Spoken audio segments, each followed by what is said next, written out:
மைதாவுக்கு no சொல்லுங்க. MPM கூட்டு பெருங்காயத்துக்கு S சொல்லுங்க. நோ மைதா. தமிழக வெற்றிக் கழக தலைவருக்கும் தமிழ்நாடு காங்கிரஸ் கமிட்டி தலைவர்களுக்கும் பாதுகாப்பு வழங்க வேண்டும் என தமிழ்நாடு காங்கிரஸ் கமிட்டியின் வடசென்னை மேற்கு மாவட்ட தலைவர் டில்லி பாபு மனு அளித்துள்ளார். தமிழகத்தில் தாவேக ஆட்சி அமைக்க உள்ள நிலையில் அதனை தடுக்கும் விதமாக பாஜக ஆளுநரை வைத்து அரசியல் செய்ய வருவதாக கூறப்படுகிறது. குறிப்பாக தமிழ்நாடு காங்கிரஸ் கமிட்டியும் தமிழக வெற்றிக் கழகமும் இணைந்து செயல்பட தொடங்கியுள்ள நிலையில் பாஜகவினரால் இரண்டு தலைவர்களுக்கும் அச்சுறுத்தல் ஏற்படுவதற்கான வாய்ப்பு இருப்பதாக கூறப்படுகிறது.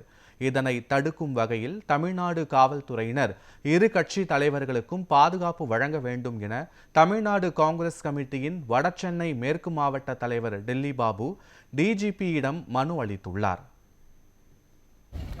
கட்சியை சார்ந்த சட்டமன்ற வேட்பாளர்கள் மக்களுடைய முழு ஆதரவோடு வெற்றி பெற்றுள்ளார்கள். இத்தகைய சூழ்நிலையிலே அவர்கள் ஆட்சி அமைக்கக்கூடிய ஒரு தருணத்தில் மத்தியில் ஆளுகின்ற பாஜக அரசும் RSSம் இணைந்து தமிழகத்துக்கு மீண்டும் சூழ்ச்சி ஏற்படுத்துமாறு பல குழப்பங்களை ஏற்படுத்தி பாஜக தலைவர் விஜய் அவர்கள் முதல்வர் பதவியை ஏற்பதற்கு ஏற்பாடு செய்யப்பட்டிருந்ததை தள்ளி வைக்கும் அளவுக்கு அவர்களுடைய சூழ்ச்சி நடைபெற்று வருகிறது.